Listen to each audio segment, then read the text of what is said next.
Amen. So, purihin ang Panginoon at nasa pagpapatuloy po tayo ng pag-aaral tungkol po sa mga offerings na prescribed doon po sa aklat ng Leviticus. Gaya nga ng sabi ko nung nakaraang linggo, pag hindi mo binasa ang Old Testament, you are kulang. Hindi mo gaanong maintindihan, hindi mo gaanong fully na ma-express in the New Testament context yung mga truth about sa mga sinasabi ng Panginoong Yesus. For example, sa New Testament, madalas nating pag-usapan yung salvation through the sacrifice of Jesus Christ. Amen? Ang daling sabihin yun sa New Testament. Pero ano yung idea mo doon? Ano yung idea ng sacrifice ni Christ? Unless nababalikan mo yung Old Testament kung papaano nag-umpisa ang lahat, papaano ipinakita sa mga ceremonial or ritual laws, papaano dinitalye ng Panginoon yung sacrifice ni Christ para sa katubusan ng ating mga kasalanan. Nakita natin mga kapatid sa aklat ng Leviticus from chapter 1 up to chapter 7, nakita natin yung mga different laws of animal sacrifices. Okay, so nakita po natin na meron yung tinatawag na burnt offering na siyang diniscuss natin nung last time. At nakita natin yung kahalagahan ng burnt offering. So, ang idea kasi ng burnt offering, nag-utos si God ng offering day and night doon sa may altar ng brazen altar. Day and night, araw-araw, merong offering. Kahit na sa panahon ng digmaan, sa panahon ng journey, hindi nagmimintis yun. Kailangan may offering doon. Kailangan merong umuusok doon na handog na mahalimuyak sa harapan ng Panginoon. And that is the burnt offering. Without that burnt offering na naka-offer doon daily, day and night, ang mananatili na lang doon sa altar yung apoy na nagbe-burn day and night. Kasi yun ang instructions ni God. Huwag mawawalan ng gatong. Umaga at hapon, bagatungan yun. Kahit na kayo nagjo-journey, kahit na kayo ay nasa digmaan, laging hindi dapat mamamatay yung apoy na yon. So kung wala yung offering na yon na nagbibigay ng mahalimuyak na samyo, anong matitira? Except the fire which symbolizes the wrath of God against all ungodliness. Amen po ba? Kaya nga, yun nga yung beauty ng burnt offering. Kaya merong doong tinatawag na perpetual burnt offering ay para tayo bilang bayan ng Panginoon, may mga failures tayo. Tatandaan po natin, our God is a holy God. At yung ating kasalanan is an offense against His holiness. Pero dahil nga sa merong perpetual na offering doon, tayo, yung forgiveness, yung idea ng forgiveness ng Panginoon sa atin, yung appeasing or pacifying the wrath of God, ay kitang-kita mo doon sa idea ng burnt offering. Na perpetual, na merong provided na sweet-smelling aroma before God, at pag naaamoy ni God yun ay naaapis yung kanyang puot laban sa lahat ng ating pagsalangsang. That is the main idea of perpetual burnt offering. Amen. So salamat sa mga provisions na yun ng Diyos. Amen? So ngayon, sa araw na to, ating pag-aaralan yung ikalawa. Napakahalaga yung tinatawag na peace offering. So, napakahalaga ng mga offering na to mga kapatid Kasi ito yung idea ni God, the creator of all things, na nag-ordain ng lahat ng bagay nito. Ito yung idea ni God how to solve the problem of man. Ang problema ng tao ay wala sa kamay ng mga politicians natin. Amen? They cannot solve the problem of mankind. Only God. At ang problemang ito ay pinakita na binigyan ni God ng solusyon sa pamamagitan ng 4 na offering nito. Ito yung ginawa ni Christ sa cross. Capsulated into one idea, the atonement of Jesus Christ.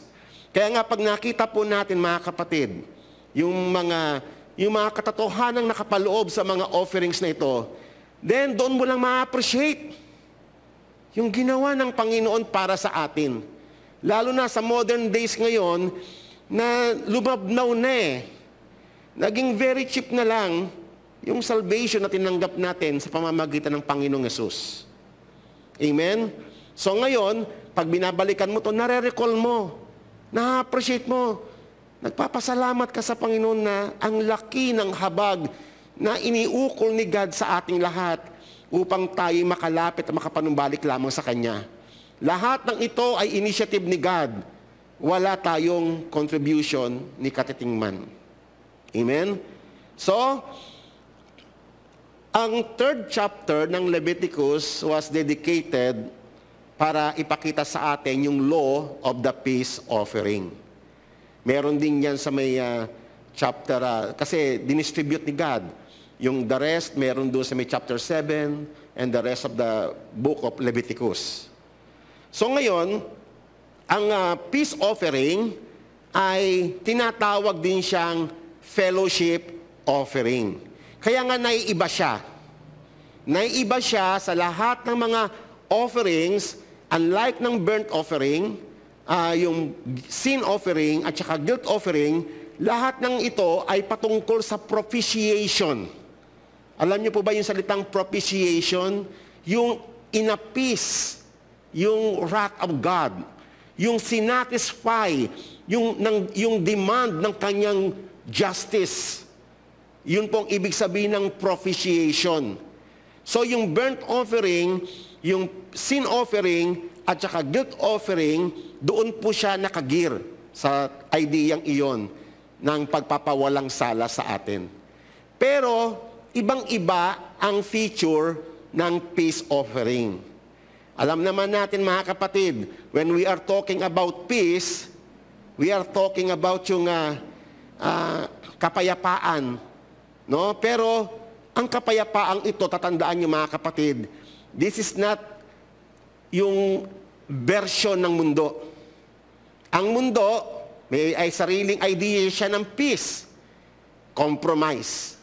Para maging payapa tayo, makipag-compromise tayo. Kunyari, government at saka Abu Sayyaf o NPA. We have to compromise para wala lang, cessation lang ng kanilang conflict. We are talking about the peace that the world cannot give. Amen. So, tinatawag itong fellowship offering. Mamaya maintindihan natin yung the main idea. Or tinatawag din ang peace offering na thanks offering. Okay. So ngayon, yung peace offering kasi can be expressed sa tatlong pamamaraan. Pag ikaw ay nagpapasalamat sa Panginoon, kunyari merong ginawa si God sa buhay mo, and you want to thank God, ang offering na required doon ay thank offering. Kunyari ikaw ay nag-vow sa Panginoon, and then nakita mo yung katuparan ng vow mo, and then ikaw ay obliged to offer to God, so yung tinatawag na votive offering or vow offering. Katulad si Hannah, naalala nyo? Yung nanay ni Samuel, di ba baog siya? Umihingi siya sa Panginoon sa altar, umiiyak siya, na bigyan siya ng anak. Nung nangako siya na kapag siya ay hinango sa kanyang kahihiyan, ay ihahandog niya yung kanyang anak na si Samuel. At tinupad niya ngayon. At nag-offer siya ng peace offering. Okay? At kapag ikaw naman ay talagang pwede ka rin mag-offer ng tinatawag na free will.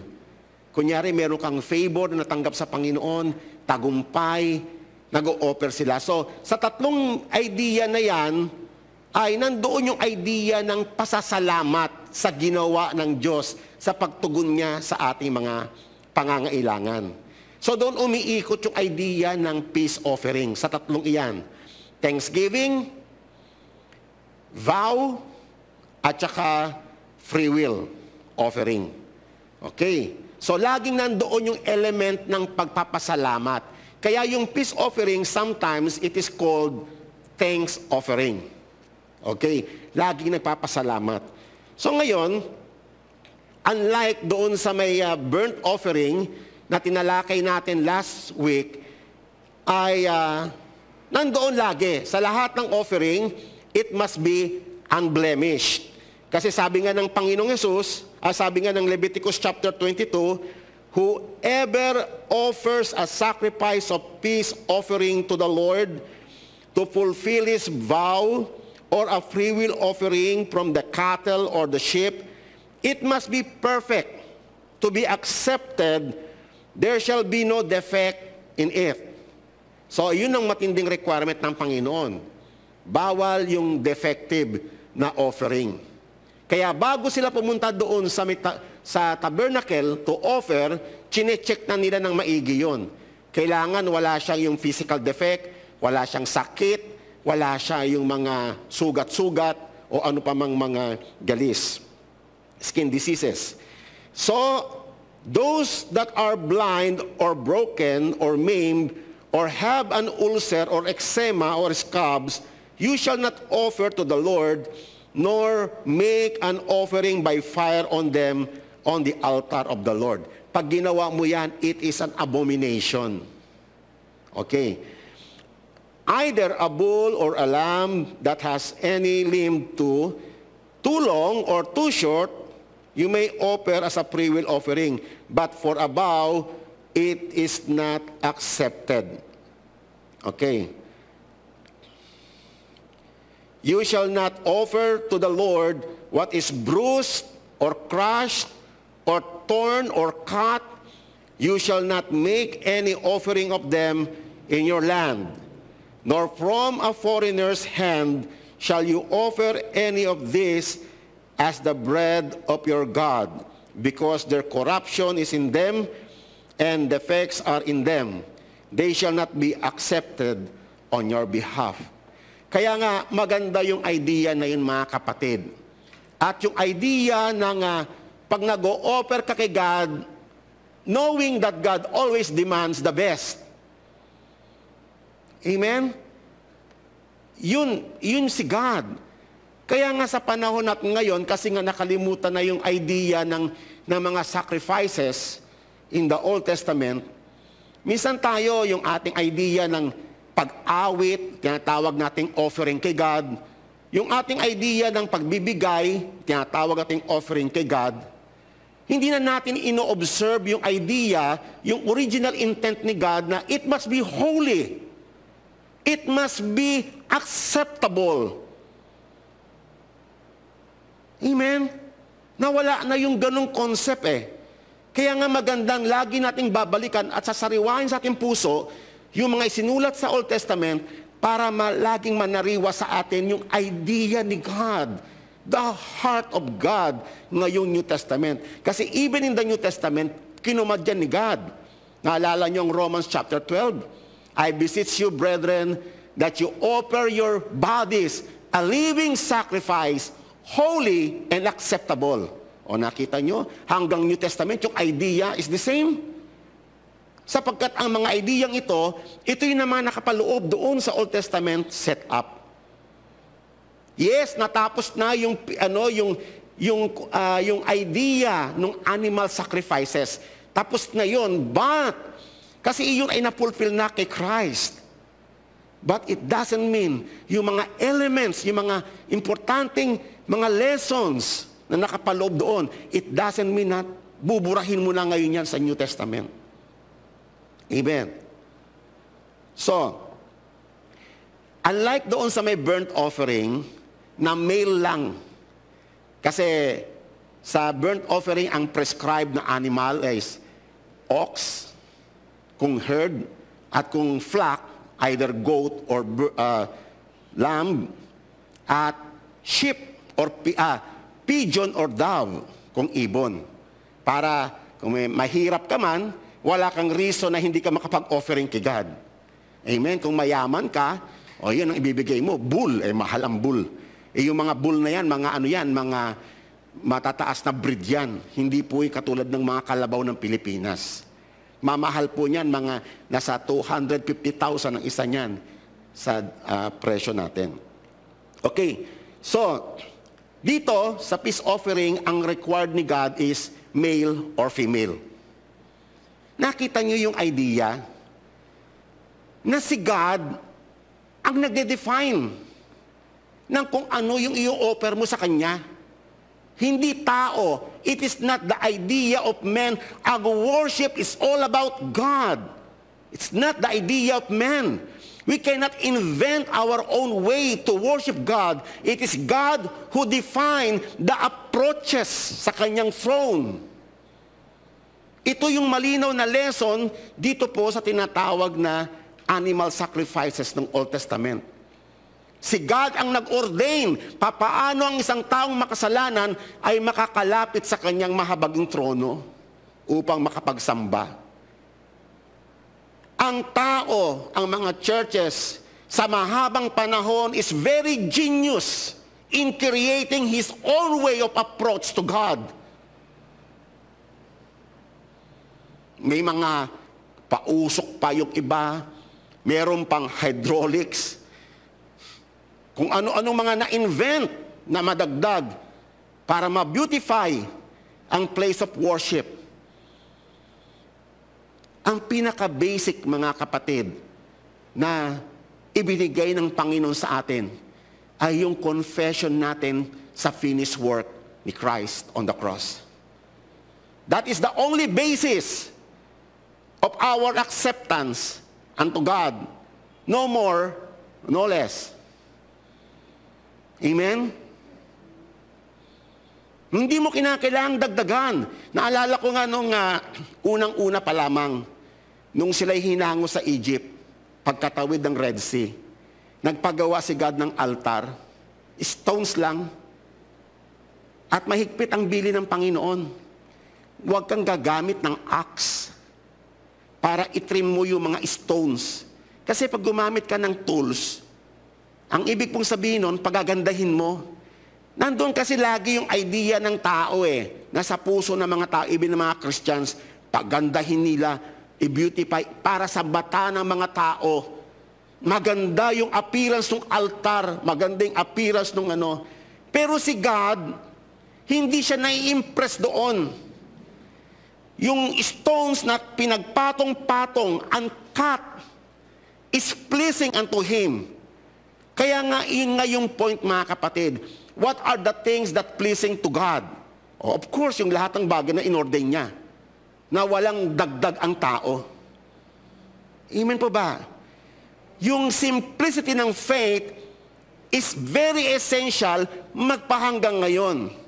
Bakit ko po ito sinasabi? Sapagkat dumating na po tayo sa punto, dahil sa ating mga teknolohiya at sa narating ng ating modernong panahon, masyado nang malayo ang narating ng mga churches. Sa totoo lang, kayo na po ang mag-investigate niyan.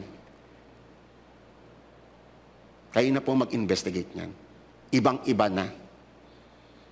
Kaya nga, tayo as much possible, nire-retain natin yung simplicity ng ating gathering. Ang pinakamas importante sa lahat ay yung confession mo sa finished work ni Christ. At ang reason kung bakit man tayo naririto ngayon nakaupo, we are enjoying all the sacrifices of the Lord Jesus Christ, all the benefits of His offering, is because of God's mercy and compassion sa atin. Wala tayong na-contribute doon, mga kapatid. Amen? Importante pong mga katotohanan yan. So ngayon, kapag Thanksgiving offering, ay dadagdagan ng grain offering. So, sa ibang tagpo po natin pag-aaralan yan, yung grain offering. Ang grain offering kasi ginagamit yan pangdagdag sa ibang special feature ng mga offerings. Amen? So, bakit iba-iba ang pamamaraan ng Panginoon? Minsan ito ang kanyang requirement, itong ganitong klaseng hayop. Bakit dito wala yung ibon? Bakit ganitong parts lang ang kailangan? Ang isa lang sagot doon, it is God who defines. No more, no less. Amen? It is not man's idea para maipakita ng Panginoon na ang lahat ng bagay na tinatangkilik natin ngayon is all by the grace of God. Amen. We always celebrate the grace of God. Kung gaano siya kabuti sa ating lahat. Okay. So ngayon, of course, tulad nung sa last week, sa burnt offering, nakita natin yung role ng priest at saka yung role ng sacrificer. So yung sacrificer, siya yung nag-offer, siya yung gigilit, siya yung papatay sa hayop. Para makita niya na merong it cost the life of the innocent animal. Ang Israel, mga kapatid, lahat sila trained as professional butchers. Bata pa lamang sinasanay na sila papaano magkatay, maggilit. Kaya nga may mga tao na takot sa dugo, masasanay ka doon. Kasi gusto mong maligtas, you have to obey. Tuturuan ka ng Diyos na mag-obey eh. Sa ritual nila, tuturuan ka ni God na mag-obey. Kasi ang salvation is always hindi sa mga works nila, kung hindi doon sa ordination ng Diyos. Iyon kasi ang inordain ng Diyos sa kanila. So they have to follow it in all patience. So ititrain nila yung mga anak na gigilitan nila yan. Makikita nila, nung ipinatong nila yung kamay nila, alam nila nagkaroon ng transfer ng kasalanan. Amen? Alam nila na sila dapat yun. Pag gilit ng alam nila sila dapat yun eh. Pero yung hayop na yun ang namatay. Pangalawa, i-skin nila yon, ipapakita talaga ng Panginoon sa kanila habang binabalatan nila yung hayop. Na ang hayop na to, kaawa-awang namatay, inosente because of our sins. And this is the most important lesson. Nang sa ganon, huwag mong mamalaitin yung kasalanan. Do not take it lightly. Katulad na nangyayari ngayon sa modern church. Parang ang kasalanan ay parang simpleng bagay na lang. No. Sin is always a serious offense against the holiness of God. Amen. At iyan ay clearly pinakita sa mga ritual sacrifices.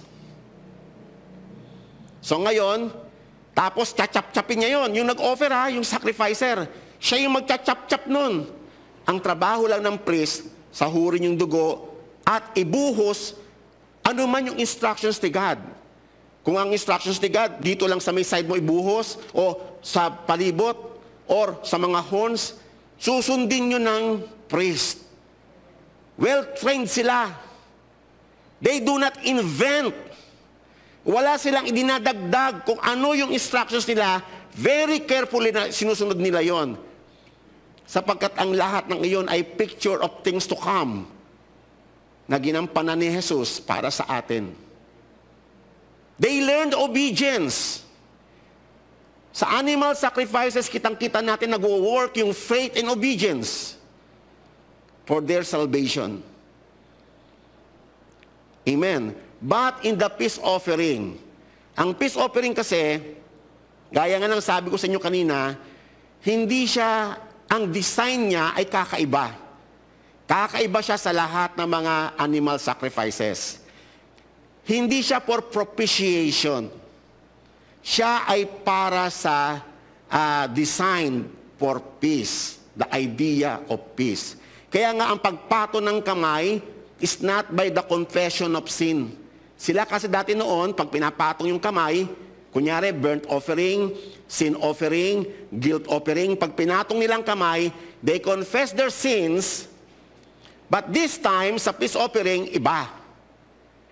Pag pinatong nilang kamay nila, nagpapasalamat sila sa ginawa ng Panginoon. Kakaiba. Kakaiba ang feature ng peace offering. Entirely different sa lahat ng mga offerings. Okay. So ngayon, ano ang purpose ng peace offering? Obviously, pinag-uusapan dito yung kapayapaan. The restoration of peace and communion between God and man na na-disrupt ng ating kasalanan, pagsalangsang at mga ungodliness.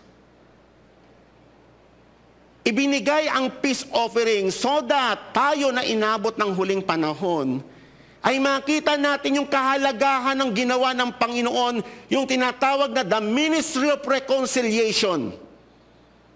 That God has provided a means to reconcile the sinful man and the holy God through that sacrifice. Yan po ang pinaka-main idea ng peace offering.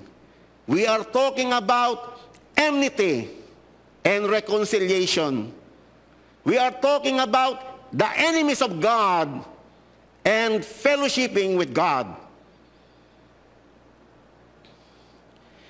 Sabi ng patotoo ng Biblia sa Romans 8, the carnal mind is enmity against God. What is the carnal mind?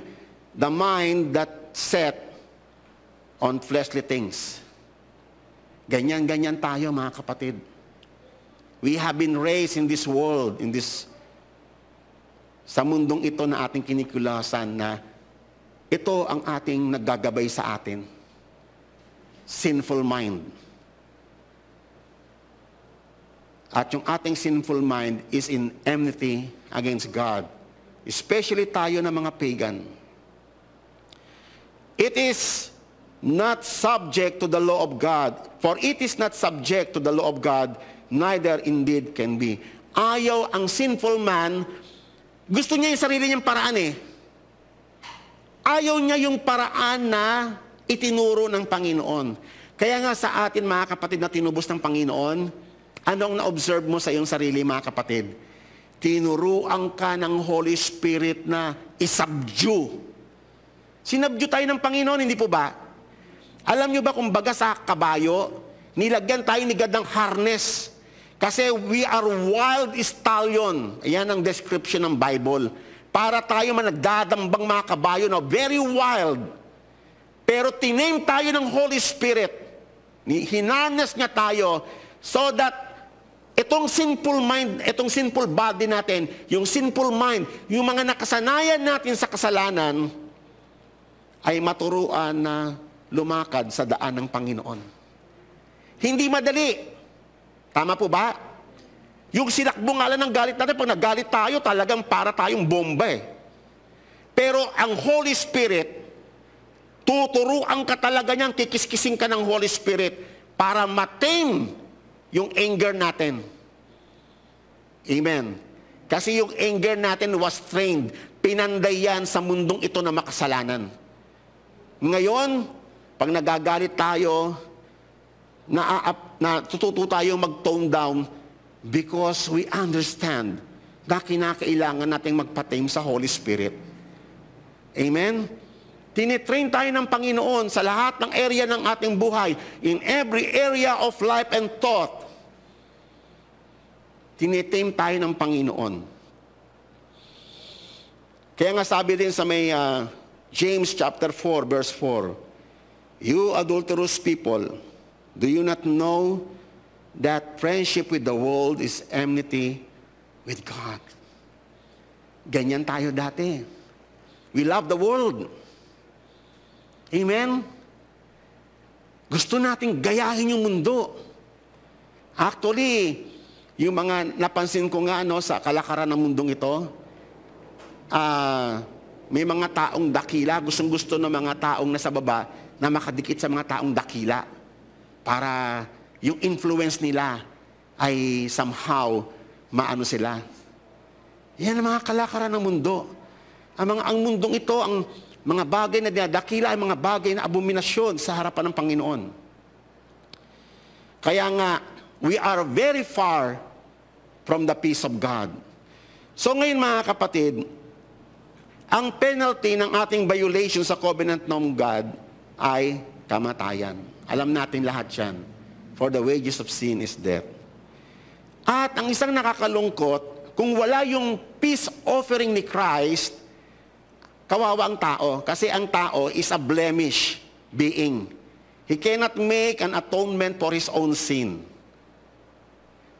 Kaya nga, ang Panginoon ang gumawa ng initiative to reconcile us back to Him. At napakalaki ng halaga, kapatid, ng ibinayad ng Panginoon just upang tayo ay magkaroon lamang ng kapayapaan sa Panginoon. Hindi simpleng bagay ang ginawa ng Panginoon upang tayo ay magkamit ng tinatawag na kapayapaan. Ito ay talagang pinaghirapan ng ating Panginoong Hesus sa krus ng Kalbaryo. Yung reconciliation natin sa Panginoon. It is not a cheap thing. The cause of peace and restoration of our communion with God. Ngayon nakakapag-commune na tayo sa Panginoon, hindi po ba? We can pray, di ba? We can celebrate, nakakapag-partake tayo ng Lord's Supper. Kung wala yung peace offering ni Christ, lahat ng ito is not possible, that even our own fellowship is not possible. Naiintindihan po natin yan mamaya. So the cause of peace and the restoration of our communion with God comes at a very high price. It cost the precious life of our Lord Jesus Christ, the perfect and unblemished sacrifice for our sins. Only with Christ's atoning sacrifice is our enmity with God broken down. Yun lang ang nakamit ng requirement ng Panginoon upang tayo ay magkaroon ng kapayapaan. Ang burnt offering, ginampanan niya yung kanyang role to appease the wrath of God and to satisfy the demand of the holy law of God. And then here comes the peace offering. They work together to bring us reconciliation before God. Ang ganda, hindi po ba? Sa New Testament kasi, isa na lang yung idea, si Jesus namatay para sa ating kasalanan. Parang ganun lang kasimple. So ngayon, sabi nga ng Colossians chapter 1, and by Him, to reconcile all things to Himself, by Him, whether things on earth and things in heaven, having made peace through the blood of His cross. And you who once were alienated and enemies in your mind by wicked works, yet now He has reconciled in the body of His flesh through death, to present to you holy and blameless and above reproach in His sight. So ito yung patotoo ni Apostol Pablo tungkol sa ginawa ni Christ sa atin as peace offering. Kaya nga when we are talking about peace, we are talking about reconciliation ng isang makasalanan at ng banal na Panginoon. Pinag-reconcile ng Diyos. Amen? So, another verse from Ephesians chapter 2, He Himself is our peace, gaya ng ating kinanta kanina,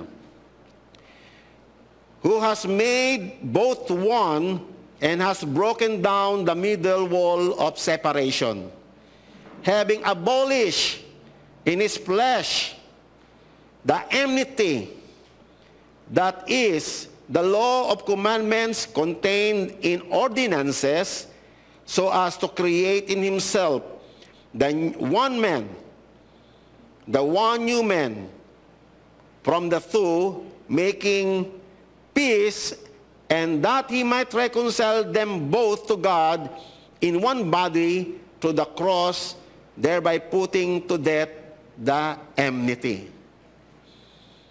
Kahit nga yung mga Jewish community na tinatawag na the covenant people of God, nung una hindi nila matanggap-tanggap yung pagpasok ng mga Gentiles sa community ng mga saints. Pero yun, si God ang nagtanggal ng dividing wall na yon, upang tayong lahat maintindihan natin na ang kapayapaan natin sa bawat isa ay hindi dahil sa mga effort natin. Amen.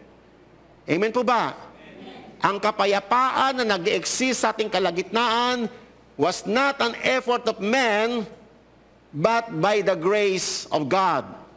by virtue of the peace offering of the Lord Jesus Christ. So ngayon, ano-ano ang mga parts na required ng Panginoon? Gaya nga ng sabi natin kanina, si God ang namimili. Siya ang nagde-define. Hindi tao. Hindi kinonsult ni God ang tao. Tao, ano bang idea mo tungkol dito? Ano ba yung mas mabuti? Hindi ginawa ni God yun. Si God ang nag-decide kung anong parts. Unlike sa burnt offering buo. Matapos na patayin, gilitin, balatan, yung balat lang ang maiiwan sa priest. But the whole bull or lamb or goat, buong buo yun, ilalagay sa altar. Tsatsap-tsapin yun, yung ulo, yung katawan, yung mga binti.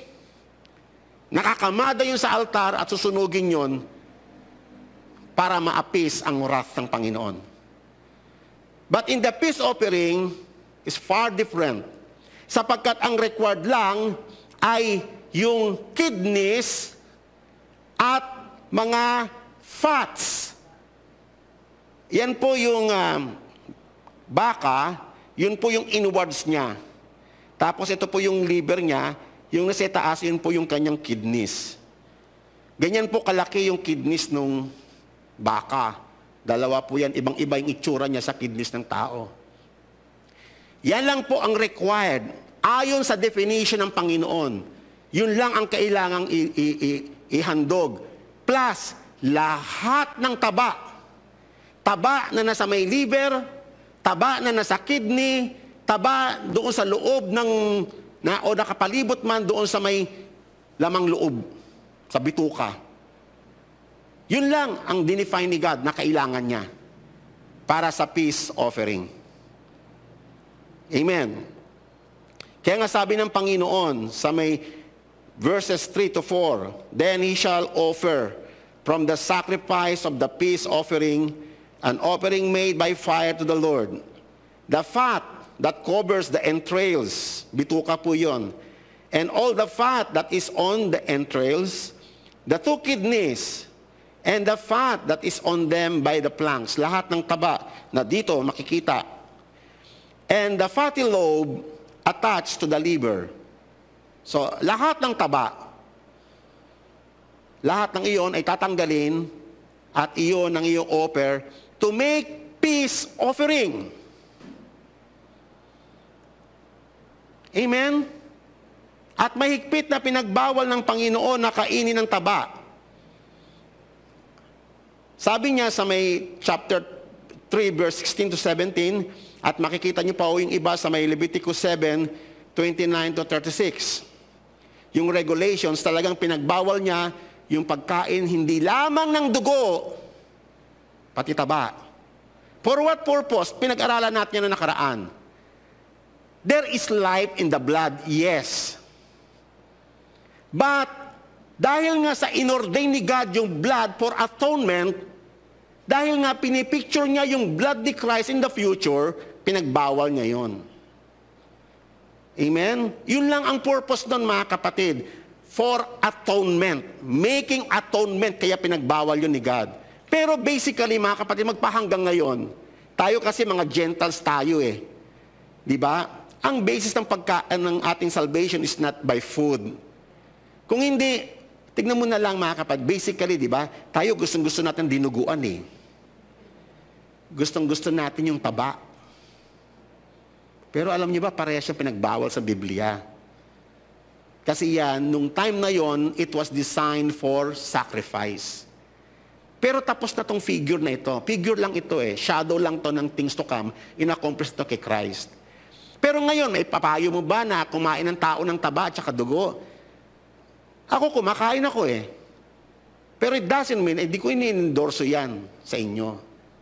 It is your own, kasi kung conscious ka sa health mo, huwag kang kumain ng taba, huwag ka rin kumain ng dugo.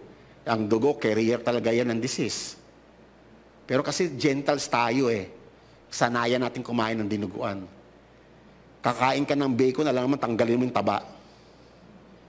Andoon yung sarap ng bacon. Di po ba? Paglalaga ka ng bulalo, may taba-taba yan, nakikita mo pa lamang, kinikilabutan ka na. Amen. Tsaka masarap pa pag ano. Pero sa may Bible, pinagbawal yan for the purpose kasi ng atonement. Pinagbawal yan. And the priest shall burn them on the altar as food offering made by fire for a sweet aroma. All the fats is the Lord's. This shall be for a perpetual statute throughout the generation. In all your dwellings, you shall not eat neither fat nor blood. Yung ibang mga religion na very strict sa blood, bias eh. Blood lang pinagbabawal nila, hindi yung taba. Samantalang sa may Bible, kung susundin mo talaga yan, literally, hindi lang yung blood, pati taba. Bawal sila kumain ng bacon.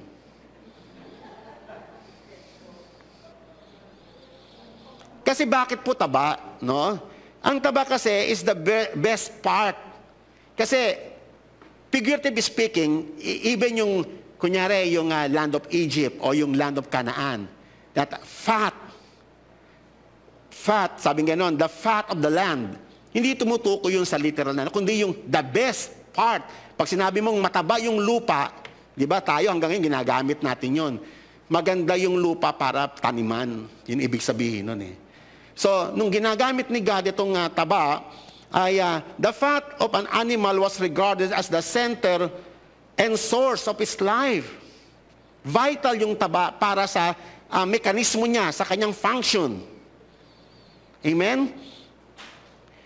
It in almost as a great a degree as its blood. Hence, like the blood, it was given to God and forbidden as human food. So, serving the purpose of God, yung shadow of things to come, pinagbawal po yung mga bagay na yan. Amen? Mahalaga po kasi yun. Merong siniserve si God na purpose. Bakit taba at bakit yung dugo ipinagbawal niya at iyon ay para sa kanyang altar. So ngayon, gaya nga ng na pag-usapan natin na bakit kakaiba ang peace offering, kasi yung burnt offering kasi, entirely sa Panginoon yun. Susunugin yun sa altar. Yung skin lang mapupunta sa may priest. Pero rito, yung priest may portion siyang karne. Itong dibdib ng baka, o ng tupa, o ng kambing, yun yung portion niya. Tsaka yung hita, dito, ang laki nun, di ba, ang hita ng baka? Yung right thigh, na symbolizes nung walk, yung dibdib, alam naman, it symbolizes the heart. So, yun yung ni-required ni God na offering. Alam natin yung pictures na yan eh. Yan yung picture ni Christ eh. To provide peace for us. So, yun yung part na dinicide ni God na portion ng kanya mga saserdote na naglingkod doon sa altar. And the rest of the meat ay para sa may nag-sacrifice. O, di ba? Kakaiba siya eh. Kakaiba siya. At yung breast, pag inoffer ito ng sacrificer, dadalhin niya sa may priest. Saserdote, ito po ang inyong portion, yung breast, at saka yung hita. So, bago tanggapin yun ng priest, ipapawave yun sa kanya, sa Panginoon. Pinepresent kay God sa mata, sa scrutinizing eyes of God, ipipresent yun.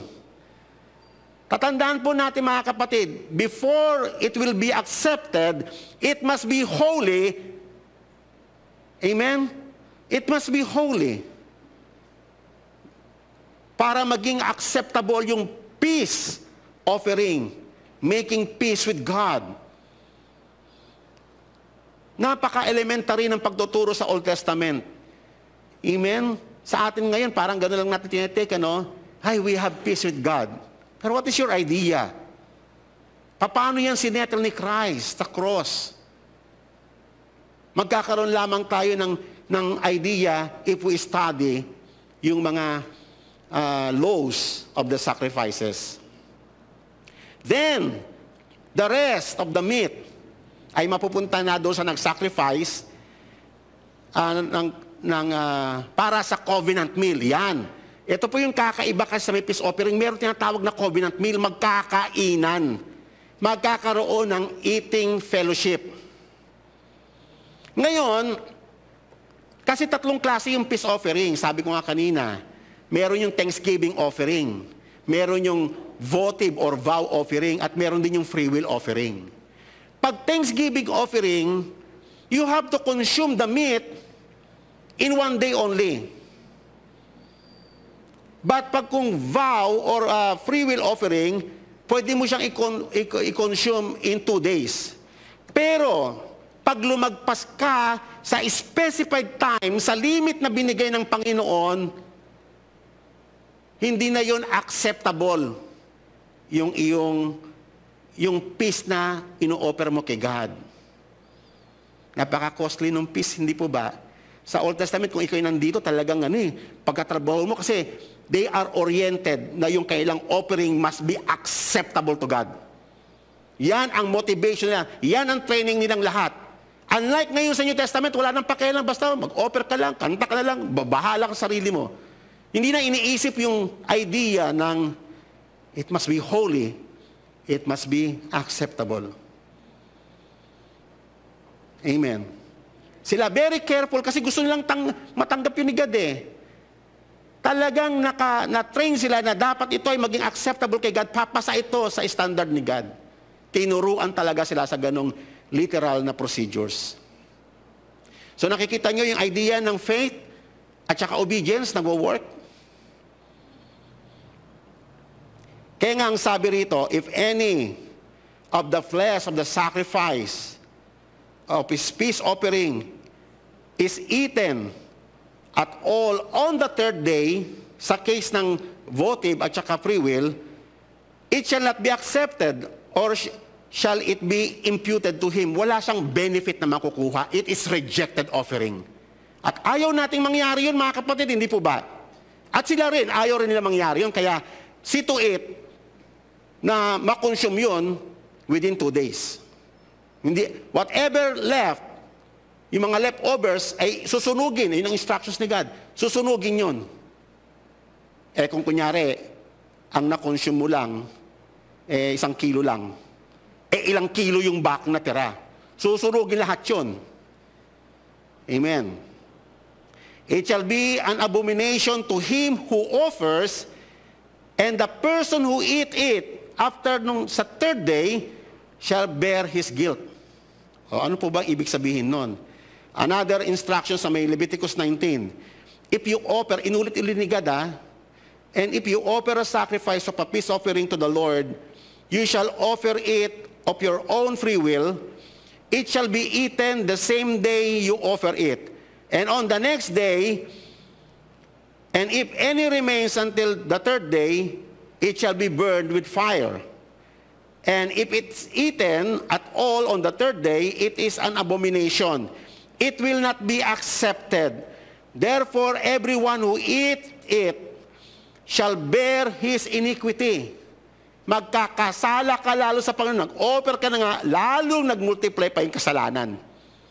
Kasi kinain mo doon sa span na lagpas na sa time limit na binigay ng Panginoon. Kita mo, grabe ang Panginoon, talagang tuturuan ka talaga ng Panginoon mag-obey sa Kanya eh. Because He has profaned the hallowed offering to the Lord. This is, banal yun kay God eh. Mamaya makikita po natin, ano po yung idea ni God dito? And that person shall be cut off from his people. Grabe yung consequences. Hindi lamang sa nireject yung offering mo, pati ikaw, ika-cut off mo kasi nalapastangan mo si God doon sa offering mo. Ay, possible pala yon. Possible pala na malapastangan mo si God sa offering mo. Amen. The idea is the same in the New Testament. Pag mag-offering tayo, mga kapatid, see to it, it must be holy. It must be acceptable to God. Hindi tayo. Hindi kung ano lang yung gusto mo. You must consider God. Amen. Okay. So, ito na po. Eating fellowship. So, after nung sacrifices, yung portion kay God, may portion si God, yung kidneys at saka yung mga fats. Yung portion ng priest, yung breast at saka yung thigh, kakainin niya yon. Plus yung natira ay doon para sa worshiper or yung sacrificer. Kunyari, may idea ba kayo ilang kilo ang baka? Ito po yung malalaking baka, ha? Hindi po katulad ng baka natin ito na mga maliliit lang po yun. Malalaking baka ito. May idea po ba kayo yung baka ng Pilipinas, ilang kilo po yun? May 50 kilos ba? Yung baboy po ba? 70? Yung dito, baka daw natin ito, 70 kilos. Ito, malalaking baka ito. Nasa mga 150 pataas. Uubusin mo yan in 1 day or 2 days.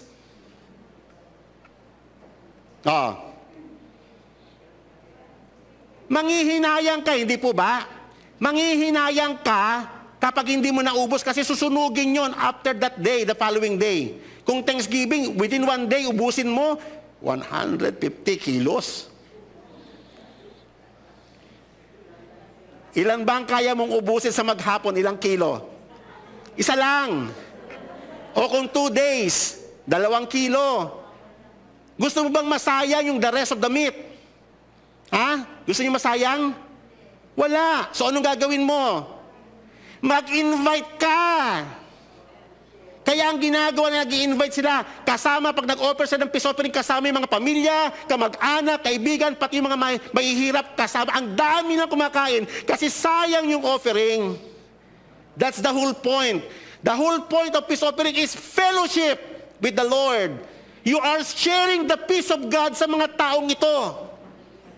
Huwag mong susuluhin. Huwag mong susuluhin yung peace na tinanggap mo sa Panginoon. That's the whole point of the peace offering. It is fellowship. It is communion with God. Restored, enjoying the peace of God while eating. Amen. Kaya nga sa atin mga kapatid, we are enjoying the peace of God. Hallelujah! Kaya nga alam nyo ba, pag tayo naglo-Lord's Supper, we are enjoying the peace of God through the blood of Jesus Christ. Fellowship made possible because of our Lord. Kasi ang kapayapaan ay lagi nag-uumpisa sa Diyos. Amen. Tinanggap na tayo ng Diyos bilang mga kaibigan niya. We are no longer enemies of God. At ngayon kakain tayo. Si God, yung priest, at saka yung nag-sacrifice, all together magkakainan, feasting in the Lord, celebrating the grace of God and His peace. Amen.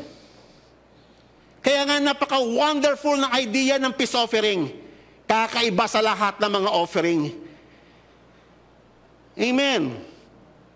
Fellowship with God and with another made possible through the atoning work of the Lord Jesus Christ. Peace has become a communion, celebrating the peace and grace of God. Wow.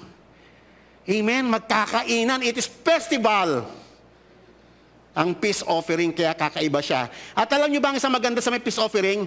Sa lahat ng mga activities ng Israel, either ito ay ordination, ito ay festival, ito may atonement day, laging nandoon yung peace offering. Minsan, kunyari, sin offering plus peace offering plus burnt offering, depende sa okasyon. Pero laging nandoon yung peace offering. Kunyari, nung inordain ng mga saserdote, may peace offering. Lagi sila nagkakainan. Kaya nga tayo, lagi rin tayo nagkakainan eh. Yung ating pagkakainan, we are hindi lamang yung para mabusog tayo, but we are enjoying the peace of God. Amen. Salamat sa Panginoon. He has broken down every wall that divide us because of our sin. Tinanggap tayo ng Panginoon, not on the basis of our deeds, but because of Him who has mercy. Tatandaan po natin, ang fellowship na tinatawag natin, hindi lang po tayo yan. We are fellowshipping because of our God, because of what He has done in our midst. Amen? Kaya gaya ngayon, maintindihan na natin yung sinasabi sa 1 chapter 1, verse 3, that we have seen and heard and proclaimed to you, so that you too have fellowship with us. And indeed, our fellowship is with the Father and with Jesus, the Son, Jesus Christ.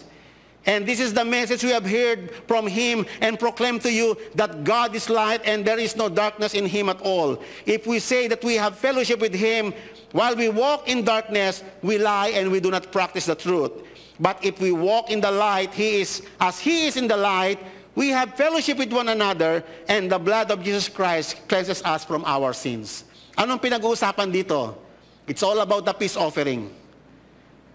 Fellowship made available through the feast that we have received from Christ. Our fellowshipping is with the Father. That is the main idea of the peace offering. Amen? So ngayon, ang fellowshipping natin, hindi lamang yung parabang nagbabanding-banding tayo. Do not forget God. Do not forget what God has done for us. Kasi siya yung reason kung bakit tayo nagkaroon ng fellowship. He is the light, so we have to walk in light. Alam nyo ba, mayroong regulation si God sa pagkain. Kasi nga, yung mga kumakain, naiintindihan nila yun. Kasi peace offering yun, naiintindihan nila that they are sharing the peace of God, na naging payapa sa Panginoon, din nagkakainan sila, nagse-celebrate sila, kaya mayroong tagubilin si God dito. Very important about holiness. Another provision sa chapter 7, sabi niya, flesh that touches anything unclean shall not be eaten, it shall be burned with fire, kasi defiled. Or one who are clean may eat the flesh. But the person who eat the flesh of the sacrifice of the Lord's peace offering, while an uncleanliness is on him. Kunyari, di ba noong Old Testament, yung babae nireregla, o yung babae ng anak. May mga na time na madumi ka eh. Kunyari, nagkasakit ka, ika-quarantine ka muna. Pag pinilit mong kumain ka sa panahon na marumi ka, ayon sa batas, you are defiling the peace of God. Okay. And if anyone touches any unclean thing, kunyari may nahipo kang patay na ganito, all human uncleanliness or any unclean beast or unclean detestable creature, and then eats some flesh from the sacrifice of the Lord's peace offering, that person shall be cut off from his people. Amen. So, ano po yung idea? Nabasa natin to sa New Testament kay Apostol Pablo sa 2 Corinthians chapter 6. Ano po yung pinag-uusapan? Sabi niya, Apostol Pablo, do not be equally yoked with the unbelievers. For what partnership has righteousness and lawlessness? Nandito tayo sa mundo eh. Amen po ba? Whether you like it or not, talagang meron kang involvement sa mga tao. But, yung kanilang evil practices, hindi tayo kasali doon. Nakikipag tayo, we are doing our part. Kung ikaw nagtatrabaho, kasama mo yung mga ungodly, walang problema doon. Pero yung participating doon sa kailang evil darkness, kasi nga we are enjoying the peace of God. At iingatan natin yung peace na yon. Amen. So yung ating buong consciousness, yung ating buong awareness, we are aware of the peace of God. Kaya iniingatan din natin yung ating dealing sa mundong ito na makasalanan. That is the main idea. Kaya pinagbabawal yon. Kayo na, sabi ng Panginoon, kayo na nag-enjoy ng peace offering, kayong kumakain ng meat ng peace offering, huwag niyong hayaang ma-defile kayo.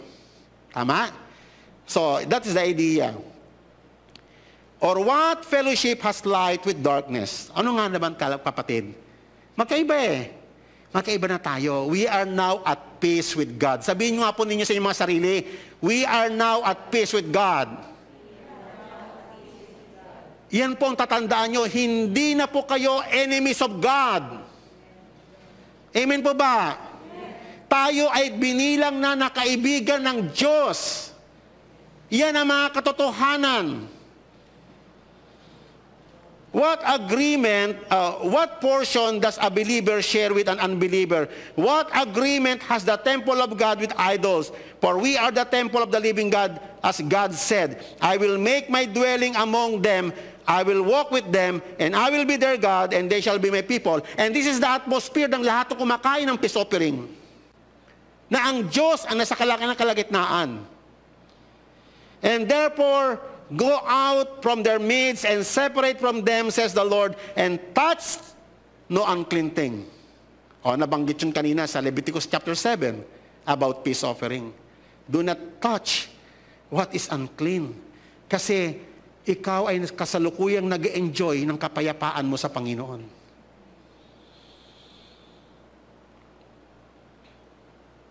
And I will welcome you, and I will be a father to you, and you shall be a son and daughters to me, says the Lord God Almighty. Amen. Tatandaan niyo mga kapatid, ang peace na ine-enjoy natin ngayon sa Diyos ay pinagpagalan ito ng Panginoon. The peace that we enjoy comes with a great price. Katulad nung panahon ni Phinehas. Naalala nyo sa Numbers 25, ang Israel ay nag-backslide, sumamba doon sa mga Diyos-Diyosan ng Baal-Peor, sapagkat ang mga Midianita, iyon yung kanilang tactics, ibunsod sa kasalanan ng Israel, at maraming Israel ang nagdala ng mga babaeng Moabita sa kanilang mga tent. At iyon ay talagang direct offense against the holiness of God. Anong ginawa ni Phinehas? Na ang apo ni Aaron, kumuha siya ng sibat at sinibat niya si Cosby at saka si Zimri. Sinibat niya sila at na-appease yung wrath of God. Ang peace, kapatid, there's always a great cost. Katulad ng panahon nila Phinehas. It always comes with a great price. Kaya nga natuwa ang Panginoon kay Phinehas, binigay sa kanya yung covenant of peace sa kanya at sa kanyang saling lahi. Isa lang po ang idea niyan. Ang peace is very costly, pero tinanggap natin ito ng walang bayad. We are now enjoying the peace of God. Bagamat wala tayong naida-contribute, ang tanging gusto lamang ng Panginoon, ingatan mo yung kapayapaang iyan. Amen. Tignan mo yan na parang perlas. Kaya nga habang tayo namumuhay sa mundong ito, habang tayo nagkatrabaho, iingatan natin ating mga sarili na huwag tayong ma-defile na mundong ito. Because we are at peace with our God. Or else, God will treat us as His enemy. Once again. Amen. Lagi pa rin natin kakabuhian yung kasalanan. Na iyon ang reason kung bakit tayo naging enemies ni God noon. That is the same thing. Hindi yung lagi mo sinasabi na, I am saved, I am at peace with God, and then namumuhay ka in direct contrast sa kalooban ng Panginoon. Hindi po gano'n ang idea ng peace offering. So nakita niyo mga kapatid, unless nabalikan mo ang Old Testament, you will never understand the idea ng mga sacrifice ni Christ ngayon sa New Testament. Kaya tatandaan natin mga kapatid, ngayon, we are victorious. We are enjoying the peace of Christ na napagtagumpayan ng ating Panginoong Yesus. Gaya sinasabi rito sa may Romans chapter 5, verses 6 to 11. For while we were yet weak, at the right time, Christ died for the ungodly. But God shows His love for us in that while we were yet sinners, Christ died for us. Since therefore we have been justified by His blood, much more shall we be saved by Him from the wrath of God. For if while we were yet sinners, we were yet enemies, we were reconciled to God by the death of His Son. Much more now that we are reconciled, what we shall be saved by His life. More than that, we also rejoice in God through our Lord Jesus Christ, through whom we have received reconciliation. Amen? Salamat sa Panginoon. Kaya nga maging fruit ng ating labi, gaya nga ng sinasabi sa Hebrews, the fruit of our lips, giving thanks to Him always. Let us celebrate the peace offering. Amen? Let us celebrate the peace of God.